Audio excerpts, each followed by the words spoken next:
The relationship between the internet and autistic people has always been complicated. On one hand, we see how quirky behavior by people on the spectrum gets broadcasted to the internet for laughs. We also see how autistic people can be given a harsh spotlight by others on the internet, as others wait for them to fail so they can push them into a meltdown. On the other hand, though, autism is also often regarded as a weird kind of superpower, half-jokingly, as you'll see memes such as weaponized autism on the internet. Some people even aspire to be autistic, as it's associated with extreme dedication to something super geeky. And then there are people like these, whose conditions have caused them to behave in ways that's given them the label Lolcow. I'm going to explain how autistic behavior can attract mockery from people on the internet, but I'm also going to explain how autism often isn't the only factor in creating lolcows, as many lolcows often have multiple things wrong with them that transcend autism. Let's go. We're going to start from the beginning, the ground zero for making fun of autistic people on the internet. Chris-chan. Chris-chan was first discussed on the forum Something Awful in 2007. To give some perspective, this was just 2 years after YouTube had begun. Chris-chan never got proper help for his condition growing up, and he never held a job for a significant amount of time at this point, despite being in his mid-20s. Raising a child with autism into a self-sufficient adult can be difficult, but certainly not impossible. However, it seemed Chris's parents had no hope for this, as his father Bob would go as far as to bribe some of Chris's classmates to be friends with him. Now, it's true that autistic people can have trouble making friends, but the solution for this isn't to shield them from the hardships of the world. It's to support them through these challenges and help them be better at these kind of social skills. Because of this lousy upbringing, Chris clung on to some of the more negative traits of autism, such as poor communication, troubles with social cues, troubles with handling emotions, etc. This is the reason why Chris is considered the black face of autism. Furthermore, many people with autism tend to obsess over certain things. The internet had never encountered such a person before, so when they saw a temperamental man-child who didn't understand how funny he sounded when he said that he was a virgin with rage and constantly flaunted his autism, the internet began to have fun. One thing that's important in raising children with autism is to help them manage their emotions and feelings when they're in stressful situations, especially when it comes to being picked on. One of Chris's teachers from school actually said this in a letter to him. "You show people where your weak points are located, then they will know how to push your button." Mrs. Sanford definitely knew how to educate and help children with autism. However, Chris never took this great advice to heart. Instead, he lashed out, giving the trolls everything they wanted, and eventually became the monster we know today.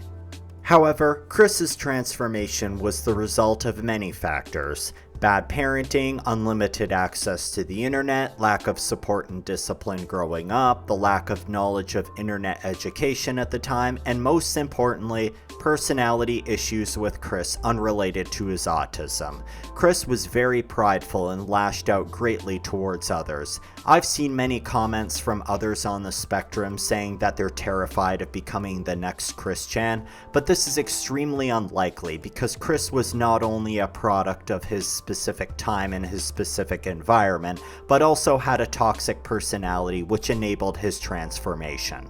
Another example of an autistic lolcow at the same time as Chris is Justin RPG. And don't get me wrong, he's definitely a weird guy with many similarities to Chris. However, his lolcow status was very short-lived because of a decision Chris-chan should have made. He left the internet entirely after getting trolled. This completely prevented his spiral into lolcowdom, which is why I placed him in the oddball category in my lolcow spectrum. The internet nowadays is much different though. A big part of Chris-chan's transformation had to do with the internet in around 2009, when internet trolling was much more obscure and it was far more likely for parents to be completely naive on how it works. Nowadays, we know all about that kind of thing. It's practically gone mainstream. To see the role autism plays in branding people lolcows nowadays, we have to look at more modern examples. Let's look at Josh Block. He started out on TikTok making an assortment of different videos. His autism played a role in his quirky behavior, such as his odd manner of speaking and his lack of facial expressions. This definitely got him some trolling and mockery, but it was relatively small as people were used to oddballs on the internet nowadays. Josh would get an actual audience who wasn't just there to laugh at him when he started singing and dancing in New York City. You have clips such as this street interview with Side Talk where he's actually having fun, playing off his quirky catchphrases. Got Louis Vuitton because I'm banned from the Gucci store. Oh, wow. Yep, unfortunately I'm banned from there. At this point in his life, he still had trolls and Lolcow farmers watching, but he also had supporters and fans, judging by the positive comments on this video. At this point, autism was the only challenge in his life and he was doing pretty well for himself. However, things changed with the fish incident where he gleefully killed the bluegill that he caught. I want to make this very clear. Autism has nothing to do with Josh's animal cruelty. This was a problem with Josh's personality alone. People on the spectrum actually tend to relate and even empathize more with animals than other people. Sometimes it's one of their strong interests. If Josh never stomped that bluegill, he definitely wouldn't have as many trolls attacking him. But more importantly, Josh has a much greater vice than this: alcoholism. This is the driver of all his awful behavior on the internet nowadays. Now, there is a link between alcohol addiction and autism. However, there are many autistic people who drink without getting addicted, and also many non-autistic people who get addicted to alcohol as well. Speaking of alcohol, there's another example. Josh Saunders, or King Cobra JFS. He had autism too, and unfortunately he also struggled a lot with alcohol, which really brought out his more mockable qualities. However, Josh isn't regarded as a lolcow in the same way as Chris Chan or even World of T-shirts. A lot of people who watched him actually found his autistic quirky mannerisms to be endearing. Autistic people tend to have favorite catchphrases and words. In Chris Chan lore, people call it quickisms. Josh has his own unique list of catchphrases which many people quote in an endearing way. In cases like this, autistic people's quirks can actually help them be influencers on the internet. So many memes can spawn from an influencer shooting off quirky one-liners. Unfortunately, Josh had other issues other than his autism. His heavy drinking likely put him in poor health, taking him away from us far too soon. Another person we're going to look at is Daniel.Larson. Daniel has many of the autistic traits that make him an easier target on the internet, such as naivete, challenged social skills, and meltdowns. In the early days of the internet, Daniel.Larson received some trolling and people made memes on him, such as the fog. But this was all lighthearted, nobody ever really took it that far. It was only until he was revealed to be a child predator where the trolling and milking really took off. Daniel.Larson was trolled to a pretty hardcore level, and Daniel's real negative qualities came out, such as his extreme gullibility, his delusional stalking of Grace Vanderwall, his schizo posting on his YouTube community tab, etc. However, these qualities are absolutely not just because of his autism. Daniel.Larson has several mental illnesses. His mother says he has bipolar and schizophrenia. Daniel says he only has autism, however, he's a very unreliable narrator. He even said in an interview he likely doesn't have autism because he is so smart. Well, we thought it was autism, but because I'm so smart and the more I learn, I get better, right? Yeah. So we're thinking it was just past childhood trauma. I see. Yeah, okay. Don't worry everybody, whoever is on the spectrum, you are not going to become Daniel.Larson. Finally, I want to briefly touch on a cow I recently talked about, Bowblax. A lot of autistic lolcows tend to have the name Josh. Maybe the problem isn't autism, maybe it's that name.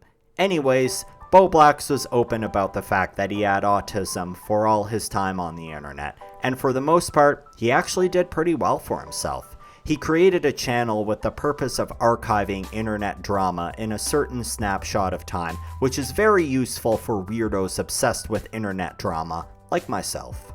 Occasionally his more mockable moments came out, like when he spurged out during a heated conversation with Nicholas Diorio. Let me speak! You However, he was able to laugh off these screw-ups for a while, as he would even reference it for comedic effect to make his friends laugh. Also, but if you're the killer, you would say you wouldn't have seen me there, Bowblax. I would you also jumped through a vent. let me speak!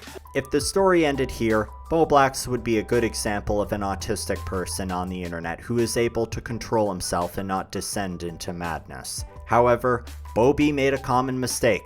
He put too much stock into his internet friendships and life. He would start doing attention-seeking behavior. He would act like a stereotypical mean girl, talking shit about his friends and burning bridges left and right. He would then spiral into his OnlyFans degeneracy, and ever since then, he's been the laughingstock of the internet. Honestly, these are mistakes commonly made by anyone with a toxic personality, as people with autism usually prefer not being in the center of attention. Before his downfall, Bowblax was able to find humor in his own autistic quirks, even his meltdowns. However, I believe the behavior around his downfall signals a problem with him being too terminally online. In conclusion, autism can present challenges for people trying to safely navigate the internet. However, when it comes to creating laughingstocks or twisted monsters, it's almost never the only factor. To anyone who is on the internet and has autism, don't worry, you're not going to become the next Christian. Though, if I could offer some advice, don't feed the trolls, internet friendships are not the same as real friendships, touch grass, and deleting System 32 does not make your computer faster. Honestly, this advice applies to everyone, as so many lolcows I've discussed are not autistic, and some were actually completely neurotypical before they became laughingstocks. Mind your P's and Q's, everybody, before you become the subject of yet another 8 lolcows explained video of mine.